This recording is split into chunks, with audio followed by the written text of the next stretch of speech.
Je vous invite à vous réinstaller, s'il vous plaît. On va reprendre les présentations. Promis, la prochaine fois, on fait des pauses et entre les pauses, une ou deux présentations. Ce sera plus simple à organiser.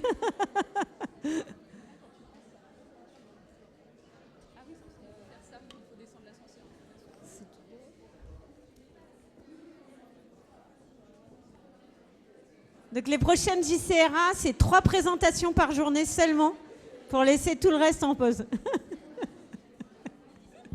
Et petit retour d'expérience, comme ça, c'est toujours utile. Ok. Alors, on va accueillir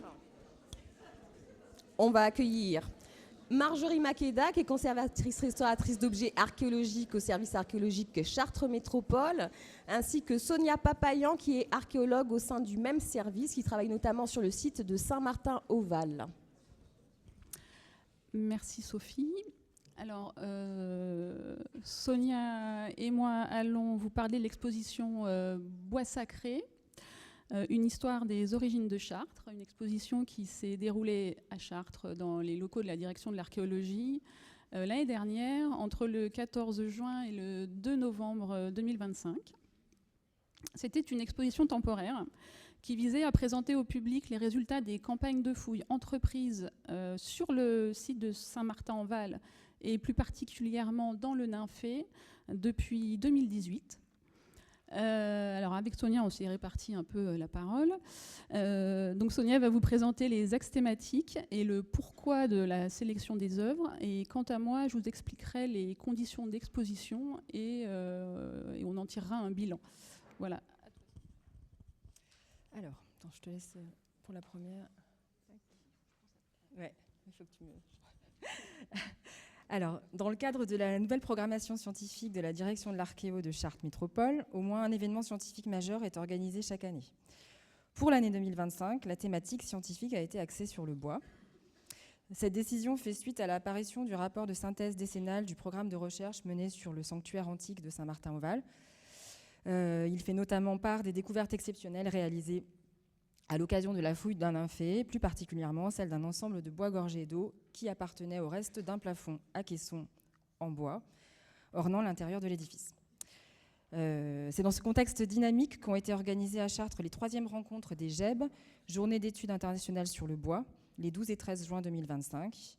Ces rencontres, au cours desquelles ont été évoqués les bois du nymphée, avaient pour objectif de réunir des spécialistes du bois afin d'aborder des thématiques telles que les essences dans l'architecture ancienne, l'approvisionnement, la conservation des vestiges ou encore leur valorisation auprès du public. Et pour parachever ces rencontres, une exposition a été organisée, exposition dont je vais vous présenter les principaux axes thématiques. Donc l'exposition Bois sacré, une histoire des origines de Chartres, un peu longue, a pour principale ambition de présenter pour la première fois au public quelques-uns des éléments les plus remarquables de ce faux plafond à caisson. L'état de conservation exceptionnel et le caractère inédit de ce corpus de près de 2300 pièces de bois en font une découverte d'exception, reconnue aujourd'hui comme trésor national. Afin de contextualiser cette découverte, le premier espace de l'exposition était consacré aux grandes dates qui ont marqué la naissance et le développement de la cité d'Autrecoum, et ainsi qu'à la présentation du sanctuaire suburbain de Saint-Martin-au-Val. Afin de remettre le plafond dans son contexte, le second espace débute par la présentation de l'édifice auquel il appartenait, donc le nymphée. Édifié vers 135-142 après Jésus-Christ, l'édifice est étroitement lié à un petit temple monté sur podium, dédié à Apollon, en contrebas duquel il prend place et avec lequel il communique par l'intermédiaire de 2 escaliers. Le deuxième espace portait ainsi sur le programme architectural et ornemental ambitieux qui est commun aux 2 édifices et qui est évoqué à travers quelques fragments lapidaires, statuaires, décors sculptés ou plaquages de marbre. Grâce à des conditions d'enfouissement très particulières que nous avions présentées en 2022 lors des journées de la NACT à Bordeaux, ce grand nymphée de près de 650 mètres carrés nous est parvenu dans un état de conservation exceptionnel.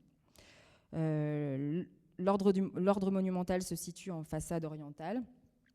Des plinthes en marbre ornaient les parties basses des murs. tandis que les parties supérieures étaient agrémentées de peintures murales sur lesquelles étaient présentés des personnages en pied, peut-être des divinités en lien avec l'eau. La statuaire qui devait prendre place à l'intérieur des différentes alcôves est constituée en grande majorité de représentations humaines et divines.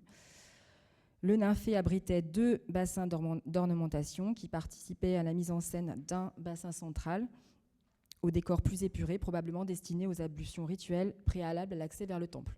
Donc le bassin qui est sur la droite, ici c'est le bassin nord qu'on a entièrement fouillé, vidé de ses bois.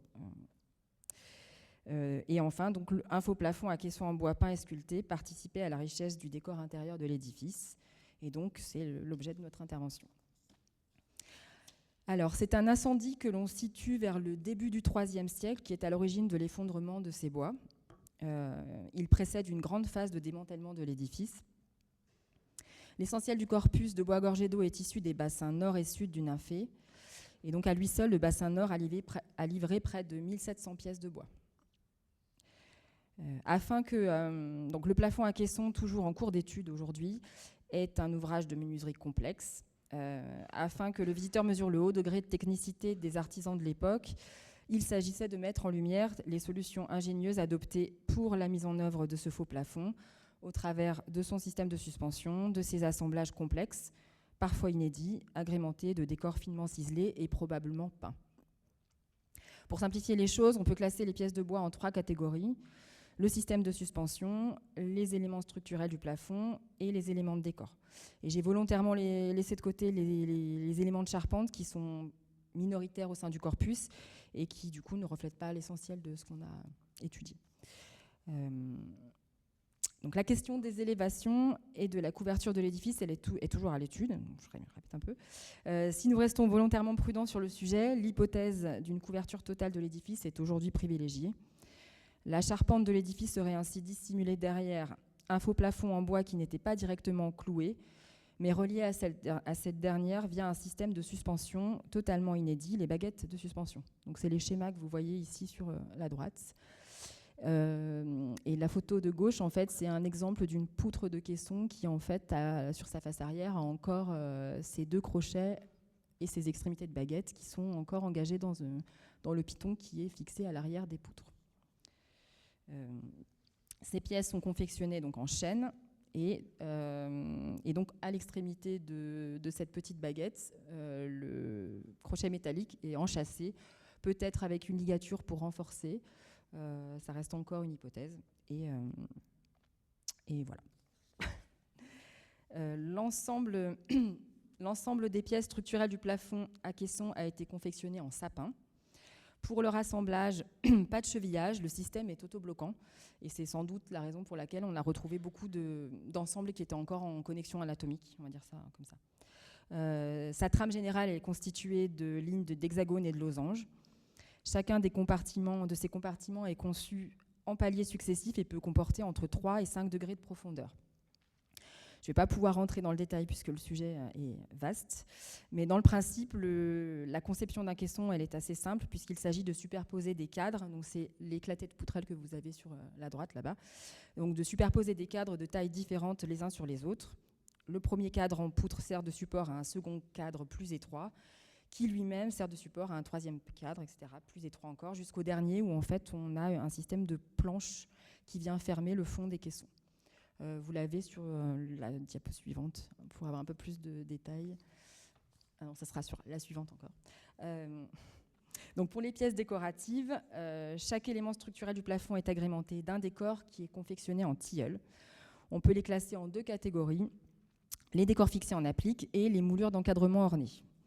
On retrouve les décors fixés en applique essentiellement sur les poutres de l'armature du plafond et que vous avez sur la droite, et sur le centre des planches qui vont fermer les caissons. Et donc vous avez une photo ici sur la gauche d'un fleuron en acanthe que vous avez au centre des caissons. Tous ces décors-là sont fixés par l'intermédiaire de clous. Pour les moulures d'encadrement, donc les moulures d'encadrement ornées de frises soulignaient les contours des différents cadres, une composition différente pour chaque degré de profondeur d'un caisson hexagonal ou rhombique. Et donc, vous avez le détail sur l'image de droite. Je n'ai pas détaillé. Pour finir, l'exposition se clôturait par un espace de restitution en 3 dimensions. Le visiteur était invité à regarder à travers une ouverture aménagée dans le mur où il pouvait admirer l'architecture et le décor intérieur du nymphée. Une ambiance sonore venait compléter cette expérience immersive qui était volontairement old school. Pour la question de la sélection des œuvres, donc pourquoi avoir choisi d'exposer des bois gorgés d'eau ? Au vu de la complexité de l'ouvrage, un dessin technique, quelle que soit sa qualité, ne pouvait se substituer à l'objet lui-même, pas plus que d'éventuelles restitutions en 3D qui, de toute façon, n'auraient pas été compatibles avec notre enveloppe budgétaire. La restauration d'au moins une pièce de chaque élément structurel ou ensemble remarquable constitutif de cet ouvrage complexe s'inscrit nécessairement dans le temps long et dans le temps. Voilà. Elle est contrainte par le temps de l'étude et l'analyse qui sont très chronophages, mais aussi, et c'est le principal paramètre, par son financement et l'effort budgétaire que ça va supposer. En 2019-2020, un premier lot de pièces de bois est parti en restauration chez Arc Nucléaire, restauration réalisée par les soins de Sophie, ici présente.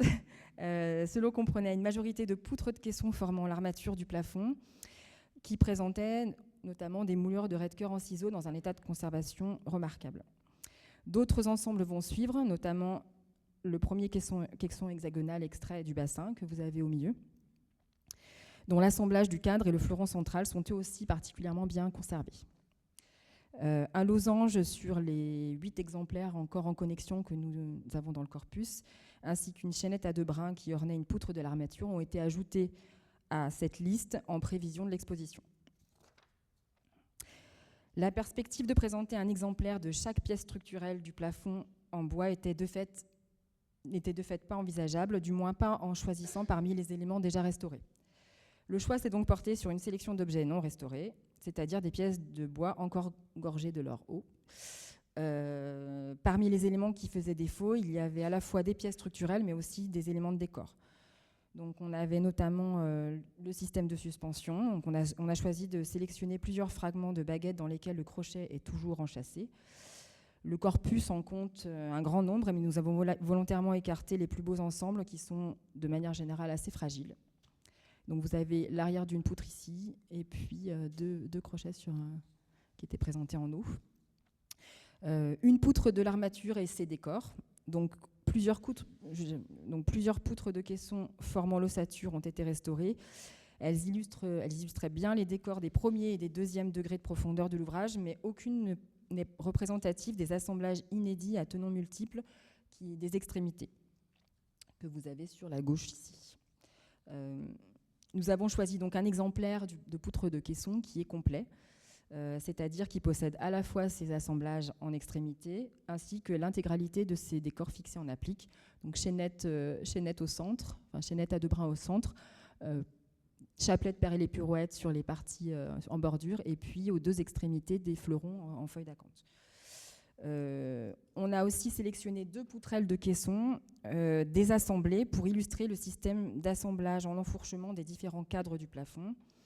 Les seuls exemplaires de poutrelles restaurées appartiennent à l'hexagone et aux losanges qui ont été exposés, mais qui sont encore assemblés et présentés sur leur face parement. Et en fait, il nous manquait aussi des moulures d'encadrement ornées des 3 et 4e degrés de profondeur du plafond. À ce jour, aucune frise d'ove et de fer de lance, qui correspond au 3e degré que vous avez à droite, n'a été restaurée. Et parmi les éléments qui composent l'hexagone 1, on compte bien des frises du 4e degré en raie de cœur stylisé, sauf que si le fleuron central est extrêmement bien conservé, les moulures d'encadrement de l'hexagone 1 sont à peine lisibles. Voilà. Et je te passe la parole.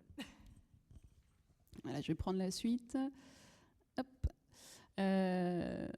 Alors, effectivement, il y avait des bois, donc Sonia vient de l'évoquer, mais il n'y avait pas que ça. Il y avait aussi d'autres matériaux. Donc, il y a une partie de l'exposition qui était consacrée à la présentation d'éléments lapidaires, qui étaient principalement constitutifs de la construction du nymphée, Sonia vous en a parlé précédemment, ou bien liés à la fonction du lieu. Alors, comme ce sont des matériaux qui ne sont pas très sensibles, je ne vais pas m'attarder là-dessus. Ce n'est pas l'objet de notre... Ben voilà, ça a avancé tout seul. Ah non, c'est toi qui l'as fait avancer. Et donc parmi les objets sensibles, nous avons donc des pièces de bois, donc restaurées et non restaurées, mais aussi du métal. Et parmi les pièces de bois, je tiens à rappeler que certaines sont stabilisées et restaurées, donc par Sophie, voilà, je répète. Et d'autres sont juste nettoyées et lisibles, mais encore gorgées d'eau. Et donc les états de conservation sont également dissemblables avec d'un côté des bois calcinés, comme vous avez en bas à droite, donc très très noirs, qui ne présentent pas de perte de matière, et des bois peu ou pas brûlés, avec une importante perte de matière, un peu des bois tout mous, quoi, comme on a l'habitude de voir en général. Et quant aux pièces métalliques, vous en avez un extrait en haut à droite, celles-ci, elles sont restaurées. Et donc le but de cette exposition, c'est de faire cohabiter des matériaux qui, muséographiquement, ne sont pas compatibles. Pour rendre ce projet d'exposition réalisable, il a fallu répondre à un ensemble de questions, donc à savoir comment exposer des bois qui sont supposés conserver un taux d'humidité maximal, donc là je pense aux bois gorgés d'eau, comment faire cohabiter ces mêmes objets avec des bois traités qui exigent des conditions d'exposition très particulières, notamment du fait de la sensibilité de la résine de maintien, donc c'est le PEG, hein, et un pourcentage d'humidité qui n'excède pas 65% maximum. Pour rappel, le PEG est hygroscopique, photosensible, thermosensible. Il a pas mal de contraintes d'exposition. Comment faire cohabiter tous ces objets en bois avec des éléments en métal qui préfèrent une atmosphère sèche, enfin relativement sèche, et comment assurer le suivi conservatoire de tout ce beau monde, précisément quand la période d'exposition englobe les mois d'été, souvent très chauds, comme ça a été le cas l'année dernière, et qui plus est sont généralement synonymes de départ en vacances des agents. Donc c'est ce à quoi nous sommes efforcés de répondre. Alors je vais vous brosser un petit plan de l'expo, histoire d'avoir une petite idée de l'agencement. Donc c'était le plan de l'exposition. Donc les 3 salles sont exposées, donc font partie de nos locaux, dans une aile au rez-de-chaussée d'une aile qui est exposée plein est. Enfin en tout cas en haut, c'est le plein est, donc reçoit le soleil bonne matinée jusqu'à 13h. On a de la chance que les murs soient épais. Les salles représentent à peu près 180 mètres carrés, tout en longueur. Donc on pourrait se dire qu'à première vue, ça peut être pas trop mal, si ce n'est qu'il faut boucher les baies. Donc dans le premier espace, tout à droite, vous avez l'espace de contextualisation. L'espace central, c'était l'espace de présentation des vestiges, et tout à droite, l'espace de restitution. Pour limiter les rayonnements lumineux et la chaleur le matin, donc comme je vous l'ai dit, les baies vitrées ont été recouvertes d'un film anti-UV occulté isolé. Il y avait seule une porte vitrée identifiée comme sortie de secours, donc vous avez à gauche, qui est restée ouverte, enfin en tout cas non isolée, puisque c'était obligatoire, et en fait on a fini par l'isoler. Des rails accueillant des éclairages LED à orientation et à luminosité variable ont été installés. Bon, vous devez connaître, wall washer, spot, projecteur. Et un déshumidificateur avait été installé dans un coin de la salle, mais il a vite été rendu opérationnel. Ça ne servait à rien en fait. Au sujet des vitrines, le budget alloué à cette exposition n'a pas intégré le renouvellement de toutes les vitrines. Les pièces maîtresses en bois restauré, donc celles que vous avez vues tout à l'heure, losanges, hexagones, des poutres, etc., ont eu droit à des vitrines sur mesure, avec compartiments pour sorbant et éclairage intégré, tandis que les autres objets, comme le métal par exemple, ont été présentés dans des vitrines colonnes ou type armoire, là, telles que vous voyez sur les photos du haut. Donc ce sont ces vitrines ne sont pas hermétiques. Donc ce n'était pas la peine d'y placer des sorbants. On peut donc dire que le matériel a dicté l'installation des mobiliers, et face à ces contraintes, le mot d'ordre a été d'éviter de réunir au sein d'une même vitrine, c'est-à-dire dans un espace à l'atmosphère confinée quand même, des objets incompatibles. C'est-à-dire qu'il était évident qu'on n'allait pas mettre des fers restaurés et des bois gorgés d'eau dans la même vitrine. Bon, bien qu'on y ait un petit peu pensé au tout début. Mais en fait, pour des raisons de place. Et pour les bois présentés en eau, il a fallu mettre en place une présentation et une logistique particulière. Donc les bois gorgés d'eau ont été présentés dans des bacs réalisés sur mesure. Ils sont transparents, donc globalement adaptés à la taille des objets qu'on avait à présenter. Certaines sont très légères, comme celles que vous pouvez voir à gauche, donc c'est les décors de poutrelles, et d'autres sont très lourdes, comme la grosse poutre que vous avez en haut à droite, qui se retrouve dans le bac, dans celle-là.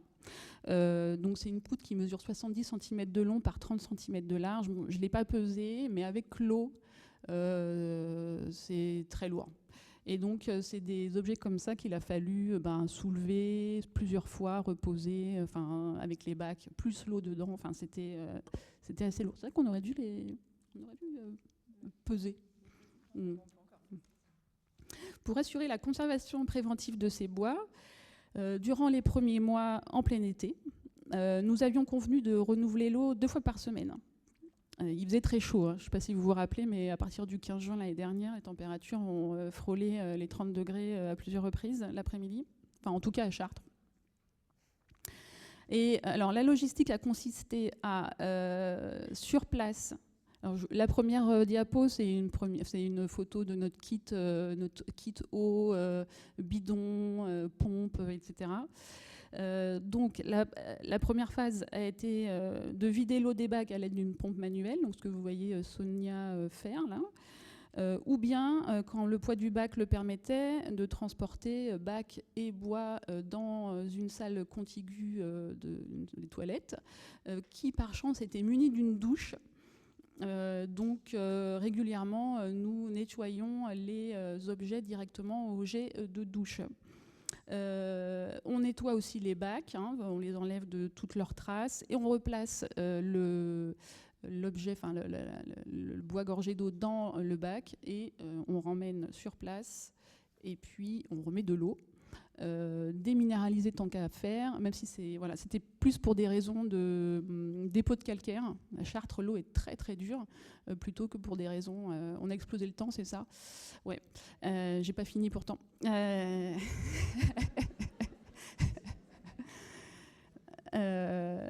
Alors, je vais essayer d'aller plus vite. Alors, avec le temps, nous avons diminué les fréquences de renouvellement à 1 fois par semaine, en parallèle de la chute des températures. Afin de composer avec les plannings et les absences de chacun, le compromis trouvé a consisté à réaliser un entretien plus léger 1 semaine sur 2. Cet entretien a supposé la vidange de chaque bac ainsi que le nettoyage de ses parois, mais les pièces de bois sont restées à l'intérieur des bacs et on faisait juste un petit nettoyage rapide. On a aussi remarqué que l'absence de couvercle accentuait la prolifération des micro-organismes. Alors quand j'entends par couvercle, c'est le support qu'on mettait par-dessus. Alors là, au début, on mettait du film alimentaire, mais au final, c'est pas beau. Donc on s'est mis à découper des petites formes de polyester bien à la taille des... Et là, c'était nettement plus joli. Et puis, on a aussi rajouté de l'alcool dans l'eau à raison d'une partie pour 10 à peu près. C'était le choix qu'on a fait pour limiter la propagation des micro-organismes. On avait pensé aussi aux huiles essentielles, mais on a vite évacué. Et pareil, pour l'ajout d'un fongicide, c'était exclu. Alors nous avons fait ainsi pendant 5 mois. En guise de retour d'expérience, on peut dire qu'on a accueilli 2500 personnes. Alors c'est pas mal pour une première, même si c'est pas, ça reste 2500 personnes. On était quand même extérieur à la ville, au centre-ville. Il faut quand même venir y exprès. Je vais passer vite là-dessus. Et en fait, ce dont je voulais vous parler, c'est surtout les difficultés rencontrées et auxquelles il faudrait faire face pour une prochaine fois, éventuellement. C'est que l'eau liquide entraînait une humidité hyper élevée. On était toujours à 66% d'humidité dans la pièce, quelle que soit la température. Le déshumidificateur ne servait à rien, vous aurez bien compris. Il n'y avait pas de régulation de la température, parce que voilà, c'était l'été et il n'y avait pas de chauffage et on ne pouvait pas baisser quoi que ce soit. Il n'y avait pas de contrôle du climat, pas d'aération non plus. Et en plus, pour couronner le tout, on avait nous-mêmes intégré des essences de bois sec pour une médiation. Et en fait, ils se sont avérés infestés par des bestioles. Donc, mais par chance, ça n'a pas compromis la conservation des bois. Les petites bestioles, voilà. On pense que c'était des capricornes. Hein. Bon, voilà. Après, je suis pas une experte des insectes. Alors, sur les bois, pour les bois, les conditions n'ont pas été optimales. Hein. En plus de manque de fraîcheur, ils ont quand même souffert des multiples manipulations répétées par les nettoyages toutes les semaines. Donc il y a eu des dégradations mécaniques, des petites pertes de matière. Voilà. Et puis il y en a certains qui se sont cassés, enfin, notamment le petit crochet là, qui était déjà fondu, qui s'est recassé. On a observé tout le temps des développements de micro-organismes à la surface des bois, dans l'eau. Voilà, ça a été tout le temps, quoi. Et pareil, les ferreux, trop humides hein, pour les ferreux, hein, 66%, même restaurés, ils n'y arrivent pas, les pauvres. Et donc, déclaration de corrosion active. Alors celui-là, je m'y attendais parce qu'il est quand même gros, lourd et très métallique. Les autres étaient minéralisés, les crochets, donc ça... Mais donc voilà, il a été retiré, je l'ai un peu traité, puis je l'ai remis, mais puis il était content de finir l'expo. Le dernier point à soulever, que je vais passer, laisse tomber, voilà, non mais si on est en retard là. Et pour conclure, mais est-ce que je te laisse conclure, Sonia? Tiens. Alors, donc pour conclure, il s'agit, je ne sais pas si j'ai mis la bonne. Ouais, c'est ça. Ouais. Donc il s'agit d'un projet collectif réalisé en mode projet qui a fait intervenir une dizaine d'agents de la direction de l'archéologie, sans compter les stagiaires en communication, en valorisation et en restauration. Ce projet a généré beaucoup d'enthousiasme, de partage et d'émulation. On n'a en revanche pas compté nos heures. À notre connaissance, l'exposition de bois gorgés d'eau en eau est une première nationale. Au cours de l'été, nous avons appris que le Wrak Museum, musée des épaves à Stockholm, exposait actuellement des échantillons de bois gorgés d'eau dans des aquariums. Ils ont privilégié l'eau froide et la circulation continue de l'eau pour contrôler au mieux l'activité biologique. Les pièces de bois reposent sur du sable pour mieux épouser leur forme et limiter les risques de bris. Donc de quoi s'inspirer.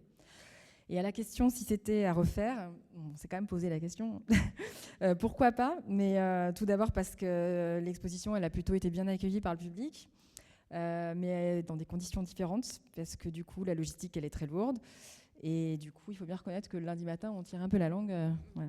Voilà. Donc, il faudra s'inspirer peut-être de ce qu'ils ont fait, d'avoir un retour d'expérience du Wrak Museum. Et puis, au-delà des aspects logistiques, c'est sans doute dans la conception même de l'expo qu'il faudra peut-être changer d'approche. Par là, je veux dire essayer de s'affranchir, alors ça, c'est moi qui parle, hein, mais de la posture de l'archéologue qui expose un mobilier toujours en cours d'étude et qui, du coup, veut absolument exposer un exemplaire de chaque élément du plafond pour illustrer le propos, et du coup peut-être là-dessus on pourrait peut-être revoir un peu la copie. Ouais. Merci de votre attention. Et désolé pour le retard.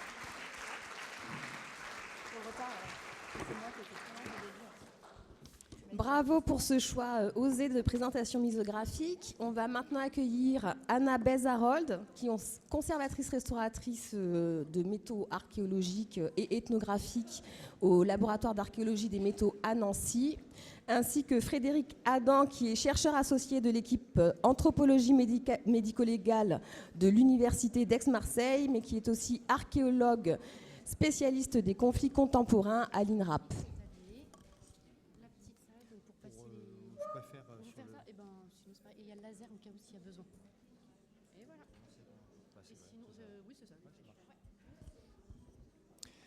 Oui, donc bonjour tout le monde. Là, on va passer carrément au contemporain, et plus particulièrement sur un site qui se situe à Stenay, dans le nord de la Meuse. Vous voyez donc la Lorraine, le département de la Meuse à l'ouest de la Lorraine, et tout en haut, à quelques kilomètres de la frontière belge et des Ardennes, la ville de Stenay. Il s'agit en fait de toute une série d'opérations diagnostiques et de fouilles sur et autour d'une ancienne caserne que vous voyez là-haut, cerclée de jaune. Donc ça, c'est une vue aérienne de 1918. La caserne est à l'extérieur de la ville, qui est dans l'angle supérieur de la photo. Donc c'est une caserne qui est pour les bâtiments qui sont le plus proches de la voie qui passe devant, date de la fin du 19e. Et toute la partie arrière, des petits bâtiments alignés, ce sont des bâtiments de construction de 1913, juste avant la Première Guerre mondiale. Donc la même photo en 1940, vous voyez que ça n'a pas évolué. La route qui passe devant, donc à l'est, c'est à 45 km, vous avez Verdun. Donc on a toujours la même configuration, mis à part qu'il y a un petit espace sanitaire là où il y a un hôpital militaire qui s'est développé, dans l'angle supérieur. Vous voyez une croix sur un des toits. Quand on prend en 1950 la même vue, vous voyez qu'il s'est passé quelque chose entre les deux, puisque tous les champs à proximité, eh bien, on voit des taches rectangulaires qui sont alignées, on voit des voies, des chemins, une enceinte, et dans la caserne elle-même, c'est pareil, il y avait beaucoup de choses qui ont évolué. Donc qu'est-ce qui s'est passé? Eh bien, c'est simplement qu'on a la même chose ici.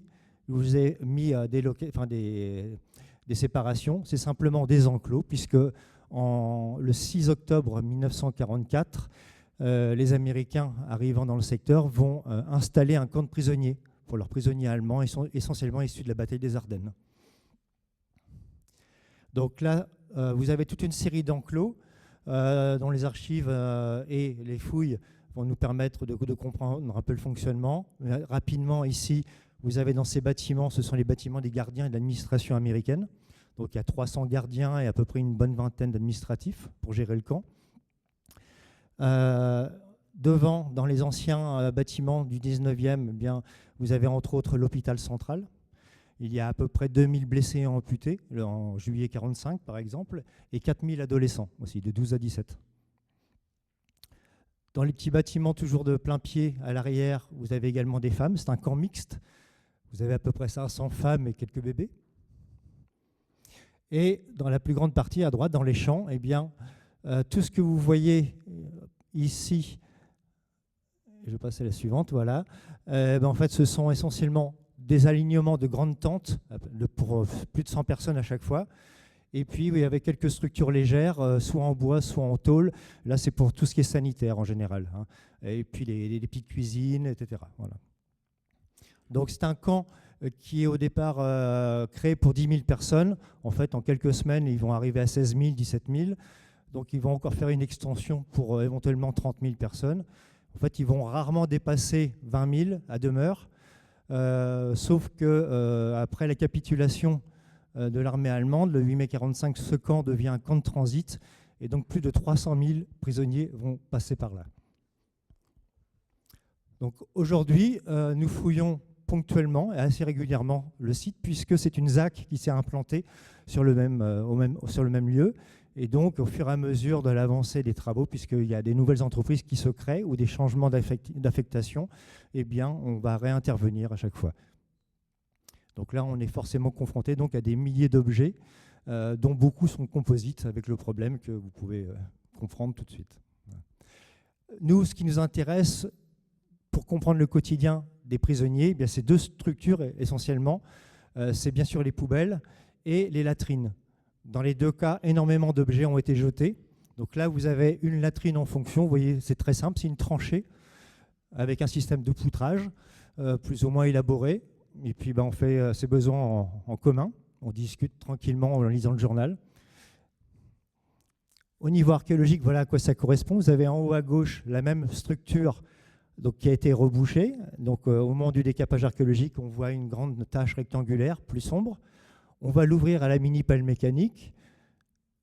La photo de droite, après, vous avez en fait sa stratigraphie avec les dépôts latrinaires encore en place au fond. Donc c'est extrêmement humide et c'est dans ces couches-là essentiellement qu'on va trouver de nombreux objets puisque c'est un milieu qui est resté humide et anaérobie, eh bien, donc, les objets vont être extrêmement bien préservés.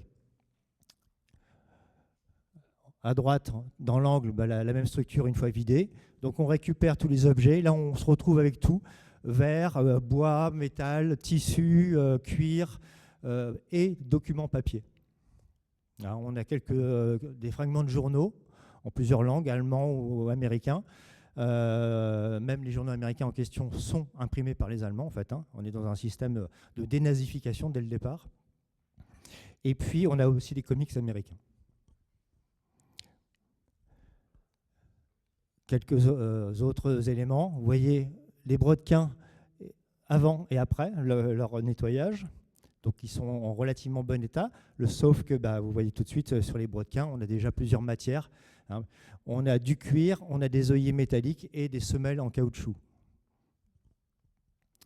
On va se retrouver aussi avec des gamelles, des conserves qui, pour certaines, ont été transformées, découpées, etc., et gravées. Là, vous avez en partie centrale une gamelle gravée par un prisonnier allemand qui a expliqué qu'il a été fait prisonnier par les Américains le 25/4/45.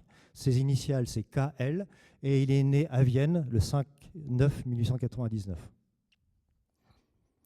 On retrouve des uniformes de prisonniers. Donc en fait, ce sont des uniformes américains dont sont revêtus les prisonniers. Mais donc du coup, pour les différencier, on va peindre les initiales W et P, donc en fait, Prisoner of War, à la peinture, sur les épaules, sur le dos, sur les fesses, devant et derrière. Et on a pas mal d'objets donc issus du quotidien supplémentaires, comme en haut une lampe torche de marque Winchester, pareil, en matériaux composites, avec les piles encore à l'intérieur, où vous allez voir tout à l'heure ce que ça peut occasionner comme problème. Et en bas, on a un exemple de pommade antivénérienne, mais on a tout ce qui est anti-brûlure, etc. On a toute la pharmacopée. En 2023, nous avons réalisé une exposition au musée de la bière de Stenay, donc dans la salle d'exposition temporaire, avec toute la partie de Seconde Guerre mondiale, donc liée à ce camp, sachant qu'il y a aussi toute la partie Première Guerre mondiale qu'on avait déjà exposée 2 ans avant. Donc il a bien fallu choisir tout un ensemble d'objets qui étaient encore pour beaucoup à l'état brut, donc sortis de fouilles, ou simplement lavés par nous pour pouvoir commencer à les étudier. Donc on les a choisis bien sûr selon leur état de conservation, mais aussi qu'ils soient représentatifs de toutes les catégories qui allaient être représentées, donc qui présentaient leur arrivée au camp, leur origine sociale, leur grade et leur nationalité, puisqu'il y a plein de nationalités représentées dans l'armée allemande. Bien entendu aussi tout ce qui est lié à leur prise en charge par l'administration américaine, les soins prodigués aux blessés et aux malades, les loisirs, et ainsi de suite. La culture, le culte, etc. Voilà. Et donc, une partie de ces objets sont passés d'abord au laboratoire Arc Nucléaire pour après faire un va-et-vient en fait, avec le LAM à Nancy, à Jarville, puisque matériaux composites exigeant divers traitements. Voilà. Donc, les objets arrivent au laboratoire en 2021. Donc, comme il a dit Frédéric, il s'agit d'un corpus constitué de 12 objets de nature très hétéroclite. Donc, on a des objets composites avec des parties organiques, donc cuir, bois, feutre, tissu, métallique, fer blanc, aluminium, alliage cuivreux, argent, du zinc. Aussi matériaux synthétiques, bakélite, nitrate de cellulose, caoutchouc et d'autres comme les verres. Donc les objets, ils avaient déjà été nettoyés, lavés par les archéologues de l'INRAP à l'eau de robinet et à la brosse. Et ils avaient été conservés humides partiellement pour tout ce qui était organique et tout ce qui n'était pas organique, séché lentement pendant 1 ou 3 jours. Donc, comme on disait, c'est des objets qui présentent globalement un bon état de conservation lié à l'enfouissement dans les latrines. Donc, objets légèrement humides au sec, donc on avait aussi cette problématique. Et les parties métalliques, ils présentaient déjà beaucoup de produits de corrosion parce qu'ils se sont passés quand même 5 ans entre la fouille et l'arrivée au laboratoire. Et sédiments, forcément. Et ils présentaient aussi des altérations mécaniques, déformations, fissures et cassures. Les cahiers des charges, il était assez large. Bon, c'est surtout une stabilisation et mise en valeur de la collection.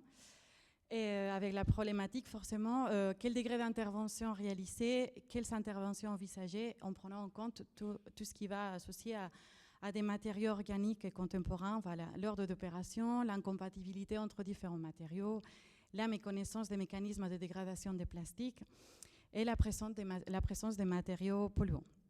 Donc, au fur et à mesure, les différentes opérations vont se définir autour de la volonté, et évidemment, de laisser un aspect des objets de sortie des fouilles.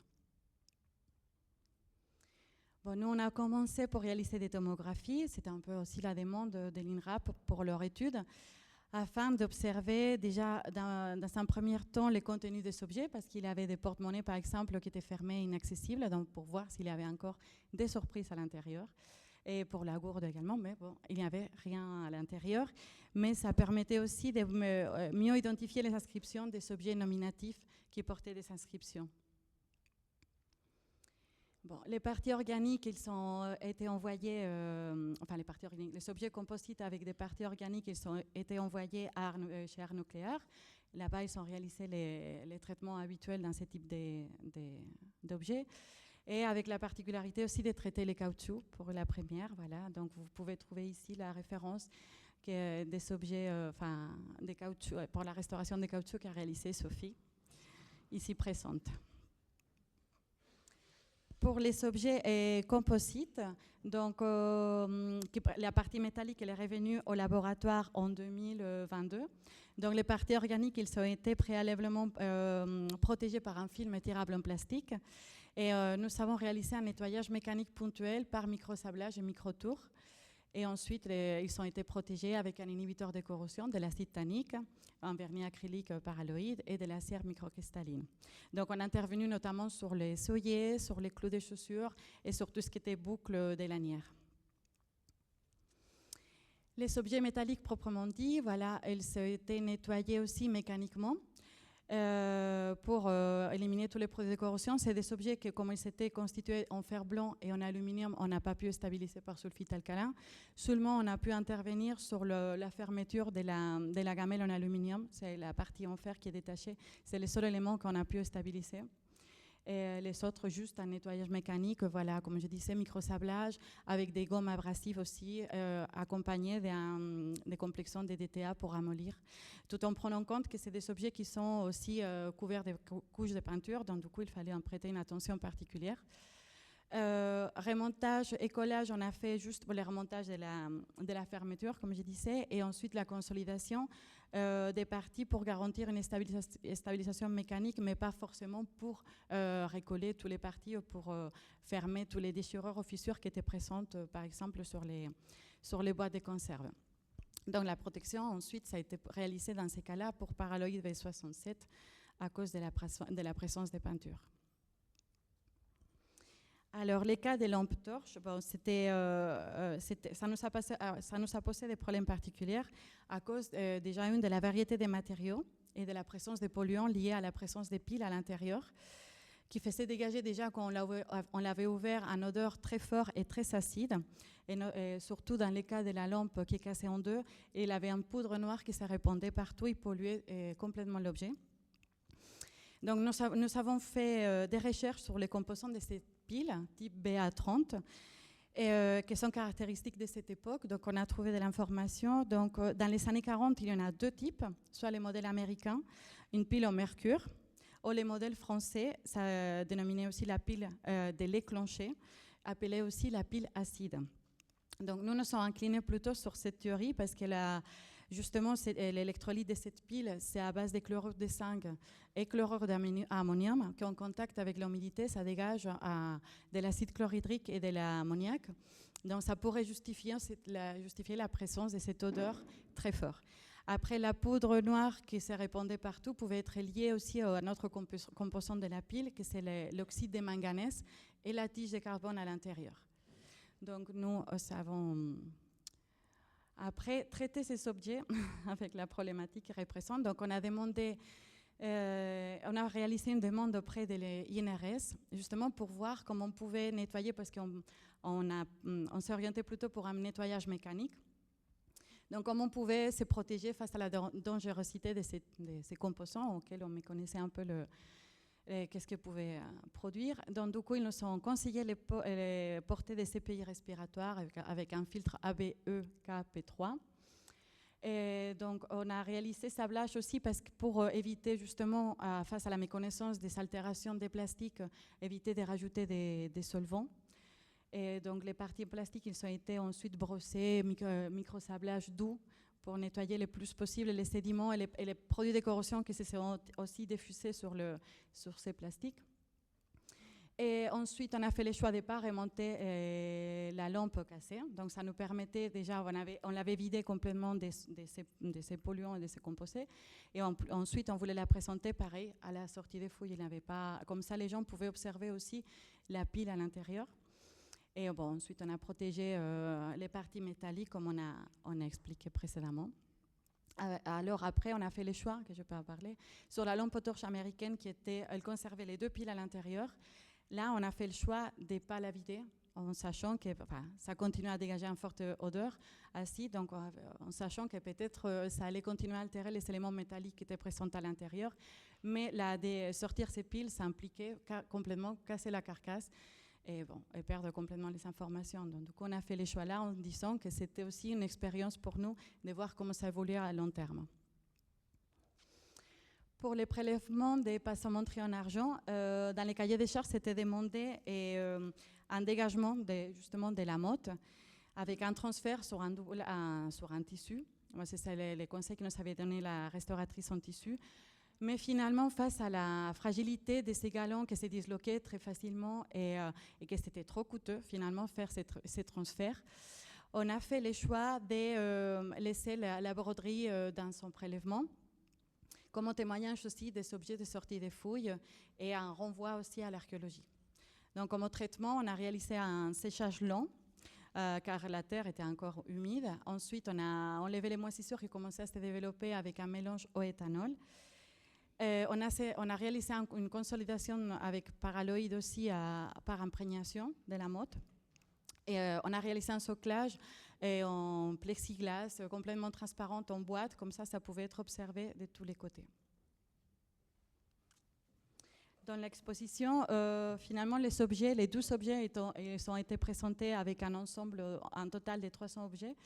Et dans l'exposition dans la peau d'un prisonnier de guerre, comme disait Frédéric tout à l'heure, c'est une collaboration entre les équipes des départements de la Meuse et de l'INRAP Grand Est. Et donc, finalement, les objets sont présentés avec un caractère mémorial et historique, et donc qui portent un devoir de mémoire et une charge émotionnelle. Cette salle n'a pas été contrôlée climatiquement. Dans le sol relevé qu'on a, c'est dans une salle annexe et les informations que nous a transmises la conservatrice. Donc, les objets ont été exposés à une température de 16 à 28 degrés et une humidité relative de 45 à 77%. Donc, quand même assez élevé pendant plus d'un an. Par rapport à la conservation préventive, on a conseillé de présenter les lampes torches, bien évidemment, séparées de tous les restes de la collection pour éviter que l'acidité puisse contaminer d'autres objets. Et voilà. On a eu l'opportunité en 2025, à l'occasion de réaliser ces journées, de réaliser un constat d'état des objets restaurés pour observer justement comment ils avaient évolué. Et bon, la collection globalement se porte bien. Il n'y a pas eu de reprise de corrosion, forcément, à exception de cette lampe torche qui présentait encore les piles.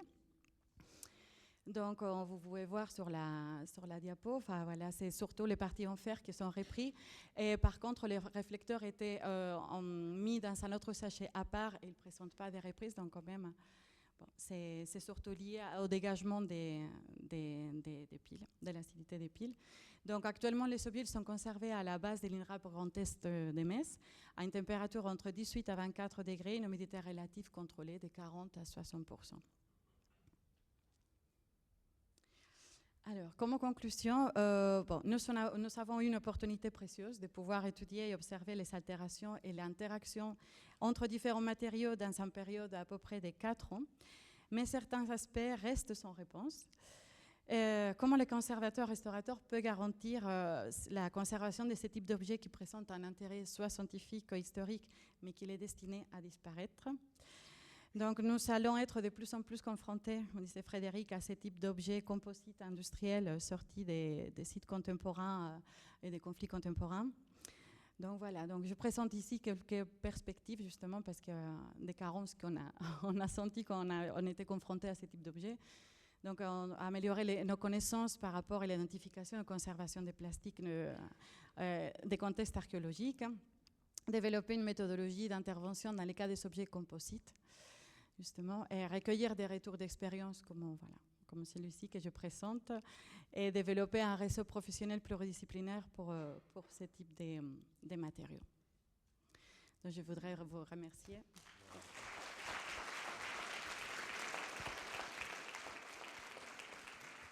Je voudrais simplement permettre de rajouter un petit détail. C'est qu'à la demande des services d'État, lorsque nous fouillons maintenant, suite à la prescription sur du contemporain, que ce soit Première Guerre ou Deuxième Guerre mondiale, nous sommes censés faire un tri déjà sur le terrain, puisqu'il y a vraiment une masse énorme d'objets, et faire un second tri, arriver au laboratoire après avoir nettoyé. Voilà. Ce qui fait que nous retrouvons aussi avec des objets qui vont soit finir sur le terrain dans le tas de déblais, soit qui vont passer à la destruction avant l'inventaire final. Et donc, nous commençons à mettre à la demande, par exemple, Sophie en a bénéficié, des objets pour que les laboratoires puissent faire des tests sur ces matériaux récents. Voilà, tout simplement. Merci beaucoup pour cette immersion dans l'archéologie du contemporain. Est-ce qu'il y a des questions ?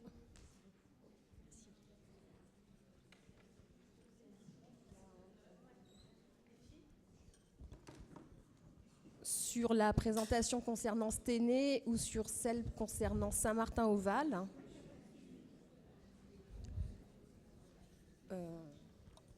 Marjorie et Sonia, peut-être vous pouvez rejoindre Marjorie, Sonia.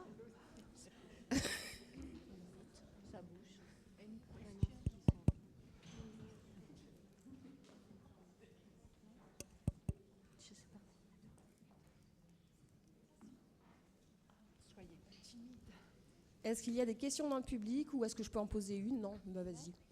Moi, j'ai une question pour Frédéric Anna.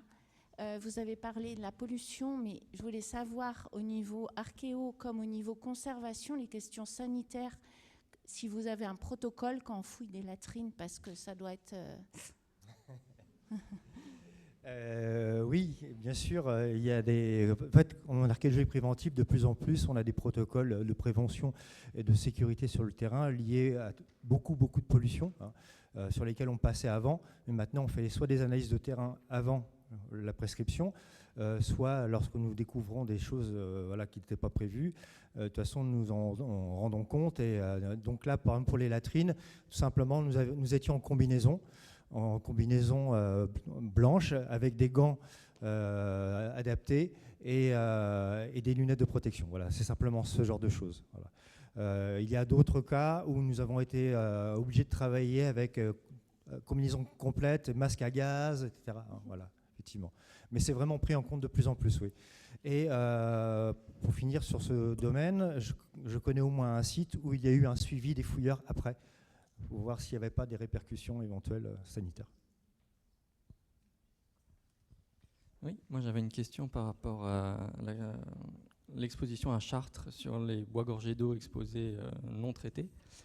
Est-ce que vous avez pensé à la possibilité de conditionner les objets sous vide dans des films transparents? Parce que je sais qu'il y a des laboratoires de dendrochronologie où ils utilisent ce système pour des conservations temporaires. Nous n'y avons pas pensé. Si, tu y as pensé, toi? D'accord. Bah, vas-y, je te laisse. Peut-être parce qu'on en avait parlé avec Dendrotech, je pense, à l'époque, qui faisait ça justement pour faire leur découpe pour Dendro, pour les études Dendro. En fait, ils sont trop...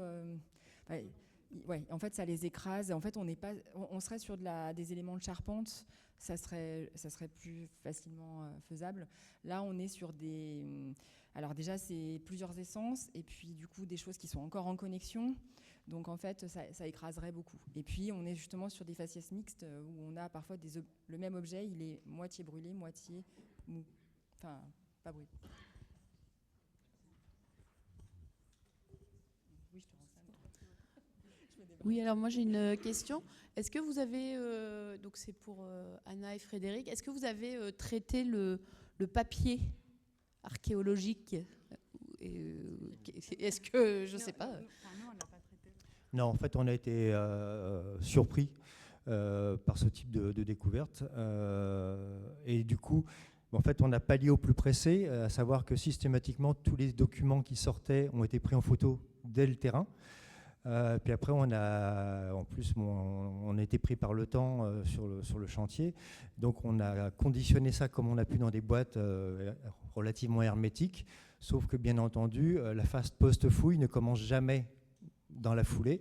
Et donc, lorsqu'on a voulu réintervenir sur ces papiers pour les envoyer soit à restauration, soit pouvoir les lire de façon plus optimum, eh bien, la grande majorité n'était plus accessible, puisqu'il y avait à peu près 2 cm de moisissure dessus, quoi. Donc, du coup, ça nous a, heureusement, donc, toutes les données étaient sauvées, puisque photographiées avant en détail, mais mis à part 2 documents qui ont réussi à sécher sans pourrir, on n'a pas effectivement pu les préserver. Par contre, du coup, bien entendu, on s'est rapproché de tous ceux qu'on a pu pour essayer de trouver des solutions pour une future découverte de ce genre, sachant que le site est fouillé assez ponctuellement, mais régulièrement, puisque la ZAC s'étend de plus en plus. Et donc, on va forcément redécouvrir ce type de documents. Voilà. Donc, on est en pleine concertation avec divers labos, divers spécialistes pour savoir comment procéder et ne pas réitérer cette erreur.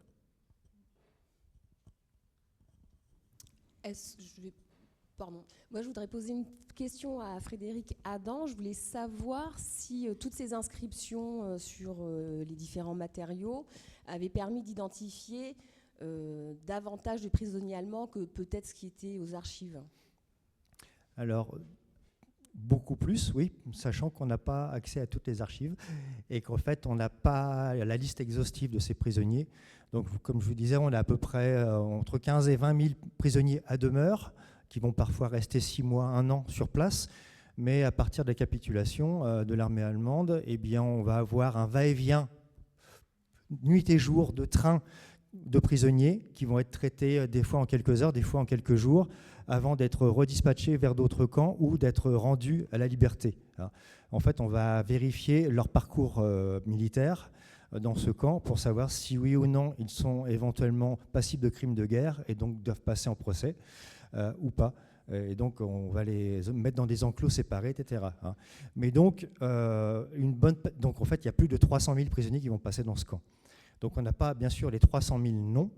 Et en fait, on en a très, très peu. Je dois avoir à peu près 300 noms, pas plus, actuellement, puisque toutes les archives militaires américaines ne sont pas encore accessibles.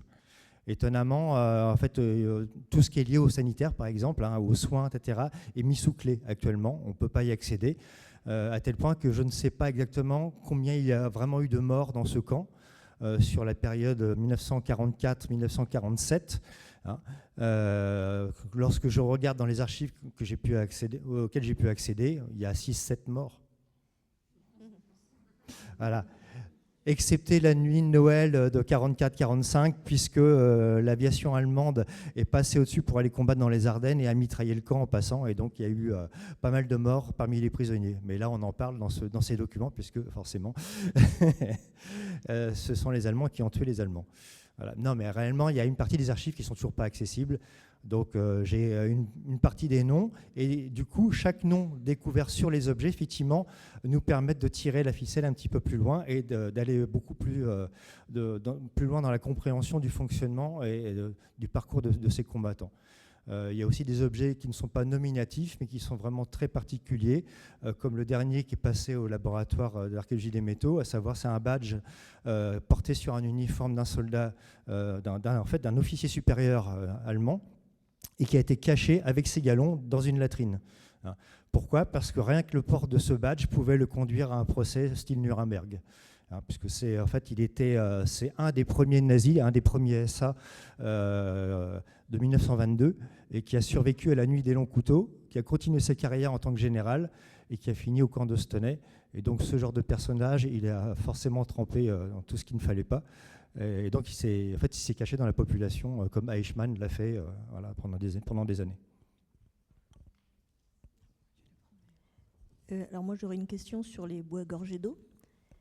Donc vous nous avez montré que c'était compliqué d'exposer ce type d'objet, mais du coup, qu'est-ce qu'ils deviennent ces bois? Est-ce qu'il y a le même type de maintenance en réserve? Comment ça se passe? Oui, il reste un certain nombre de bois, puisqu'il y en a que... voilà, on vous a montré tous les bois restaurés qu'il y avait, donc... non, mais une petite dizaine, allez. Donc il reste encore plus de 2000 pièces de bois. Ils sont actuellement stockés dans 2 chambres froides de 20 mètres cubes chacune, donc 40 mètres cubes pour tout stocker. C'est surveillé, c'est encore en cours d'étude. Donc ça a encore la chance d'être en cours d'étude. Donc ça veut dire que on revient dessus, on les re-regarde, et donc comme ça on peut surveiller. Mais c'est vrai que tant que l'étude n'est pas terminée, pour l'instant on ne jette pas.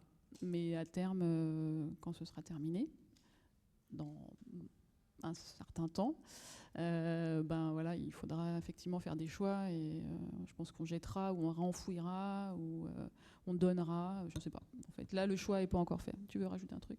En fait, il y a une partie des éléments de la charpente qu'on a remis en eau provisoirement parce que ceux-là ne rentrent pas dans une chambre froide et que du coup ils se dégradaient. Là, en fait, on va faire, la semaine prochaine d'ailleurs, parce qu'il y a Magali qui vient, on va faire des découpes justement pour garder des échantillons de chaque... parce que là, on a des essences différentes.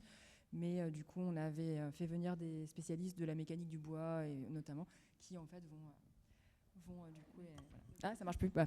Si, voilà. Donc ceux-là, ils sont en eau, et les autres, en fait, de toute façon, comme ça reste encore un objet d'étude, ça permet de faire un contrôle conservatoire à chaque fois qu'on les sort parce qu'en fait, il y en a encore beaucoup qui sont même pas photographiés, pas complètement nettoyés.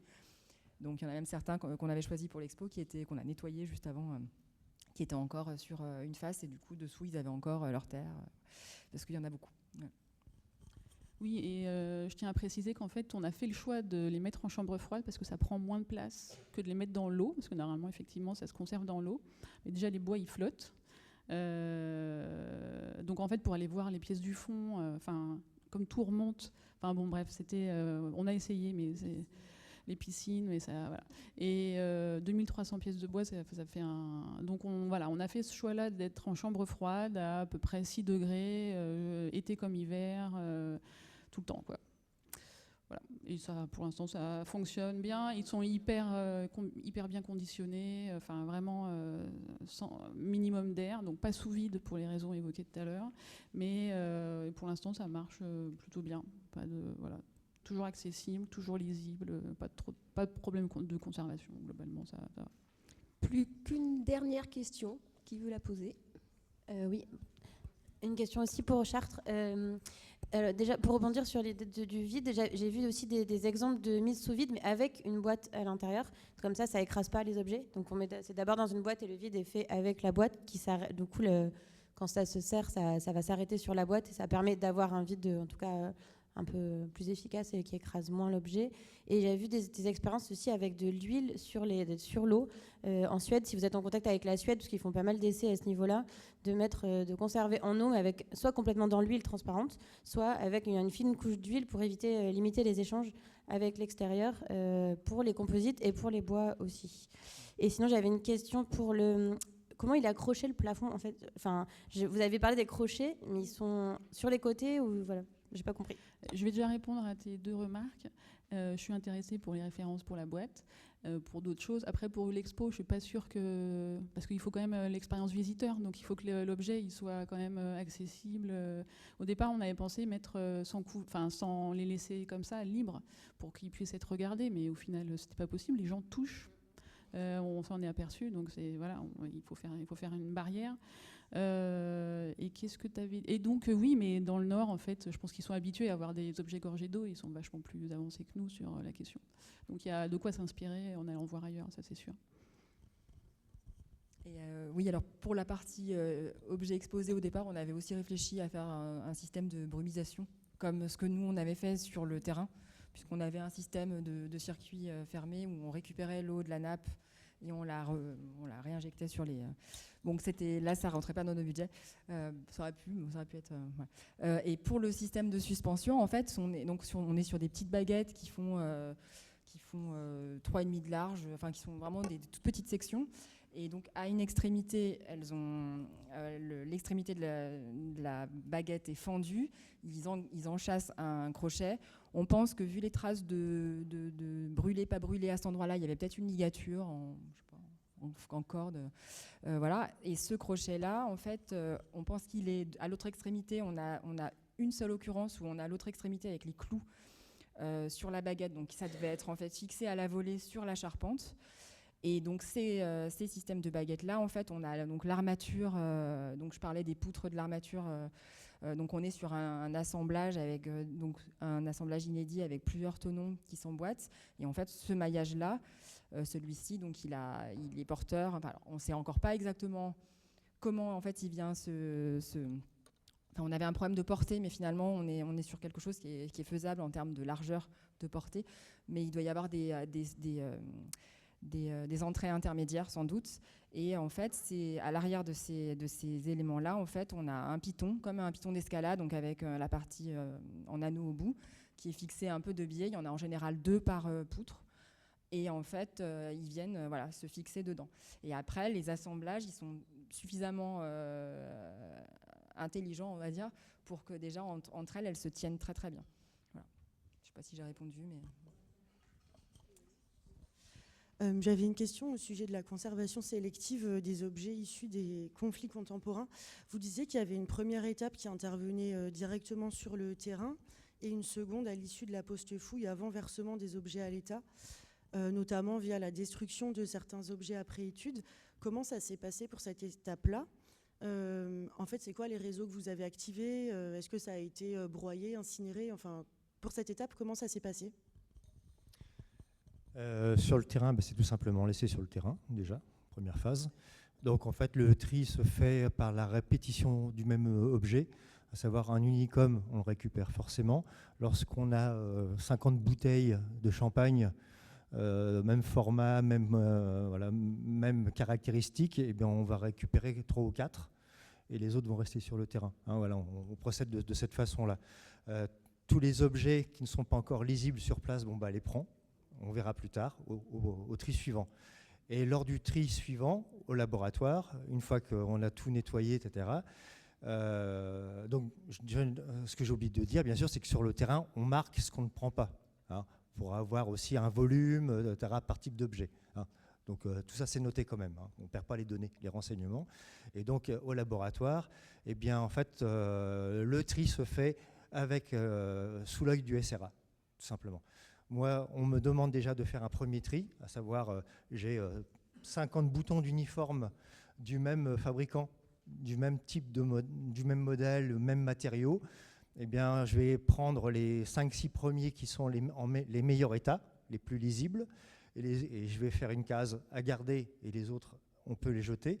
Et lors de l'inventaire final, le SRA va venir pour valider, et éventuellement me dire 5, ça fait quand même trop. 3, ça suffira largement. Voilà. Et les autres, en fait, ils vont être détruits, ils vont être mis à la benne directement. Voilà. Alors, j'ai quand même réussi à obtenir de la part de notre propre service régional de l'archéologie le fait de ne pas tout jeter pour autant, systématiquement, à savoir que certains objets peuvent finir donc dans des laboratoires pour faire des essais de restauration, stabilisation, etc. Et puis aussi, pour d'autres, ça va faire des mallettes pédagogiques, tout simplement. Voilà. Voilà. Et donc, ce qui est vraiment en trop mauvais état, effectivement, ça finit de toute façon à la benne. Et ce qui est en bon état, mais qui ne va pas être conservé, va servir pour diverses choses. Mallettes pédagogiques, restauration, etc. Voilà. Merci beaucoup. On va passer à la présentation. Merci. Du projet mené par Arcantique, le projet Archéopop. Et c'est Élodie Guillemino, ingénieure des matériaux à Arcantique, qui va vous faire la présentation. Merci. Merci.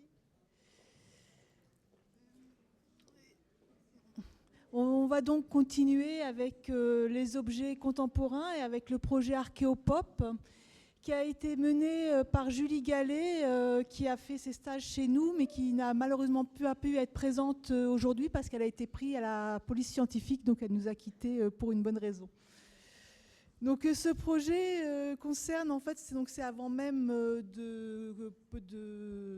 d'exposer et même de conserver les objets, c'est d'identifier les objets dans matériaux synthétiques. Donc ce travail, elle l'a mené sur 2 ans, donc avec son stage de master où elle a mis au point en fait les protocoles d'identification des matériaux synthétiques provenant d'un milieu archéologique. Puis une fois ce protocole mis au point, l'année suivante, lors de son master 2, où elle a pu faire en alternance chez nous, où elle a utilisé le protocole pour mettre en place une base de données pour y aider à l'identification de ces matériaux. Et elle a fini ce travail avec un CD de 3 mois chez nous. Donc ce projet en fait s'inspire d'un projet qui a été mené au niveau européen qui s'appelle Pop Art sur la conservation des matériaux plastiques mais des collections muséales.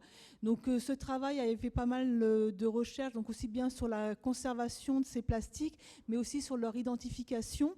Et ce travail en fait avait pu mettre au point une base de référence qui s'appelle le kit Samco, qui rassemble en fait des références de plastique neufs et dégradés, mais dégradés en milieu muséal.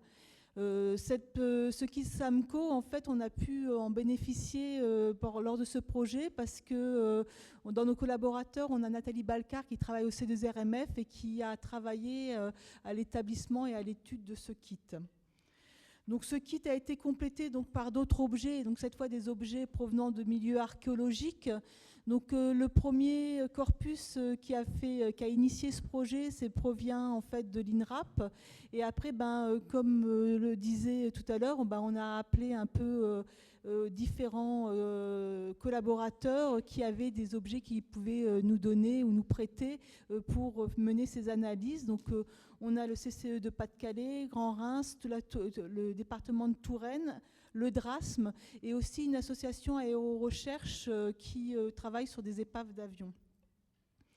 Donc le corpus en question, donc là c'était une fouille qui a été faite à Grandchamp et la lampe torche en fait qui est entourée en rouge au milieu, c'est cette lampe qui nous a fait initier ce projet.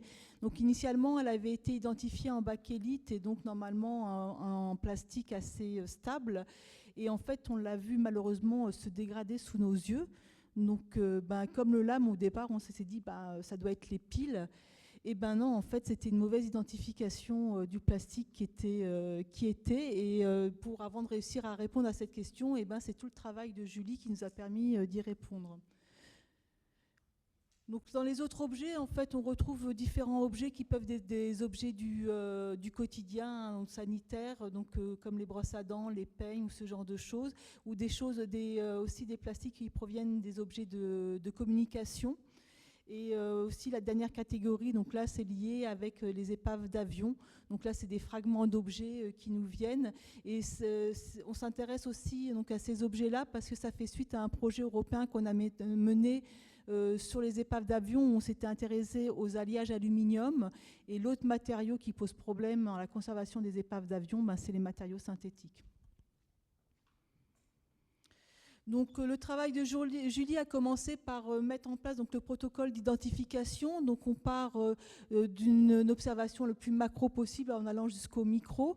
Donc au début, bien sûr, on s'intéresse au contexte de fouille, à la fonction de l'objet, à son époque, voire à son fabricant, le pays de fabrication. Ça peut souvent nous donner pas mal de pistes pour identifier le matériau en question. Ensuite, on passe donc par le constat d'état avec les observations de photos et de colorimétrie qui peuvent aussi nous donner d'autres indications sur le type de plastique en question. Et on finit par des analyses vibrationnelles, donc principalement infrarouges, qui peuvent être complétées par du Raman, qui permet en fait de remonter donc, aux liaisons chimiques et à l'identification du plastique. Donc toutes ces données sont rassemblées dans des fiches de constat d'état. Donc on retrouve les informations, le conditionnement, la description de l'objet, les résultats potentiels qu'on a pu réaliser et les photos de dégradation, et qui sont aussi complétés en fait on essaye de faire une échelle de l'état au moment où est fait le constat d'état, si c'est stable, lisible, stable, dégradé, instable, voire des dégradations qui évoluent assez rapidement. Et en fonction de là où on va mettre notre curseur, ça va déterminer en fait des préconisations de conservation, au moins une surveillance plus ou moins rapprochée. À plus long terme, voilà, on est en train d'établir ces états, donc on n'a pas forcément des solutions pour tous les plastiques, hein. Donc les analyses effectuées, c'est principalement de l'infrarouge, donc elle a pu faire les mesures sur tout le kit SAMCO, donc la référence développée par Pop Art. Ça nous fait en fait une bibliothèque de référence. Donc elle les a fait en infrarouge et en Raman. Et après les objets archéologiques dont je vous ai présenté, donc on a fait des micro-prélèvements où on a pu faire aussi ces analyses. Et sur certains objets qui posaient un peu plus de questions, des fois on a fait des analyses élémentaires avec du MEB-EDS et de l'XRF. Donc l'ensemble de ces données ont permis de constituer une première base de données. Donc là, avec le logiciel Opus, qui est le logiciel en fait utilisé pour acquérir les spectres infrarouges. Et c'est assez pratique parce que donc, dès qu'on fait l'acquisition du spectre, on peut le mettre en fait dans cette bibliothèque en définissant un nom, une catégorie. Enfin, on a plusieurs choses qu'on peut intégrer dans cette bibliothèque. Et ensuite, une fois qu'on a fait en fait tous ces spectres là, avec le kit SAMCO, on avait une centaine un peu de spectres. Ensuite, on peut mettre nos prélèvements et on va comparer nos spectres pour voir si on peut avoir des comparaisons et des résultats, des identifications ainsi. Donc sur les 74 prélèvements qu'on a fait, 73, le logiciel nous donnait des comparaisons et des résultats d'identification, mais 14 n'étaient pas forcément pertinents. Donc c'est quand même pas quelque chose de presse-bouton, il faut quand même avoir un regard un peu critique. Donc en fait, une fois, on s'est centré, nous, pour cette première base de données, sur les trois, on a sélectionné 3 plastiques, on va dire les plus courants pour le début du siècle, à savoir la bakélite, l'acétate de cellulose et le nitrate de cellulose. Et donc chaque micro-prélèvement a été prélevé, analysé par infrarouge, identifié donc avec ce logiciel Opus. Et quand on a validé en fait que l'identification, eh ben on l'a intégré comme une référence dégradée dans notre bibliothèque. Donc la difficulté de ce logiciel, c'est que le logiciel Opus, on l'a quand on a le système d'acquisition, mais les autres n'y ont pas accès. Donc en fait, Julie a développé une autre plateforme en fait, qui est accessible sur Internet et qui a été conseillée par Nathalie Balcar.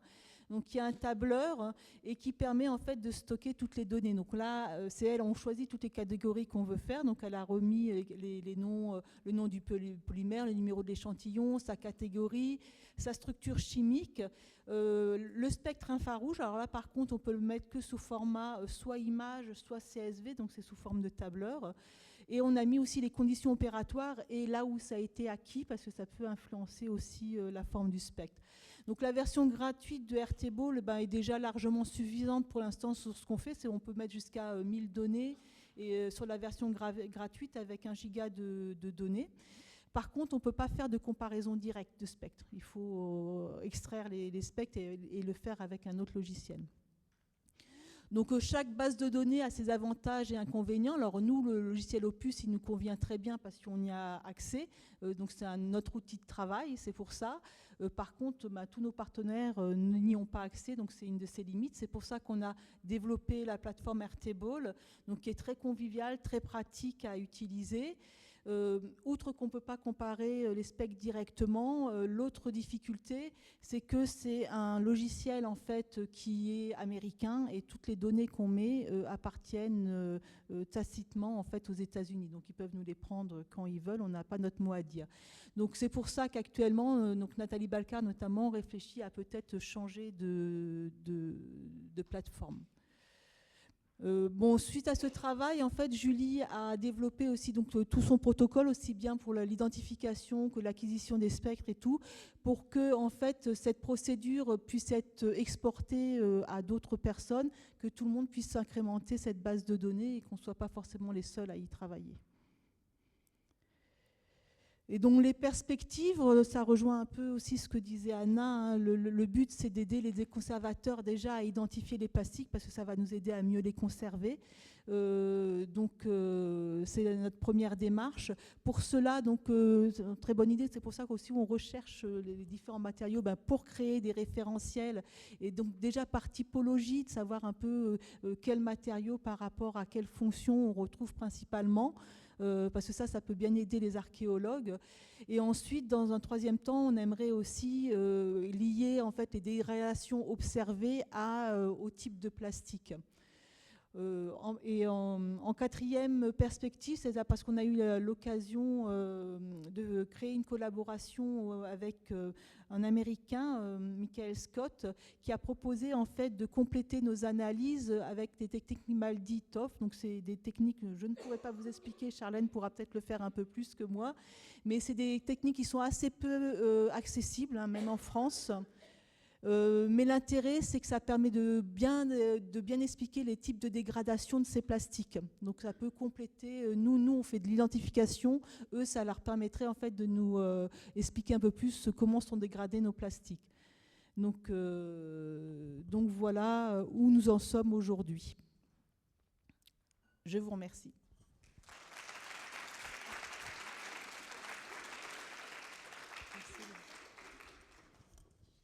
Beaucoup. On va accueillir Antonin Père, qui est diplômé de l'École des hautes études de Neuchâtel et qui est spécialisé dans le patrimoine sous-marin.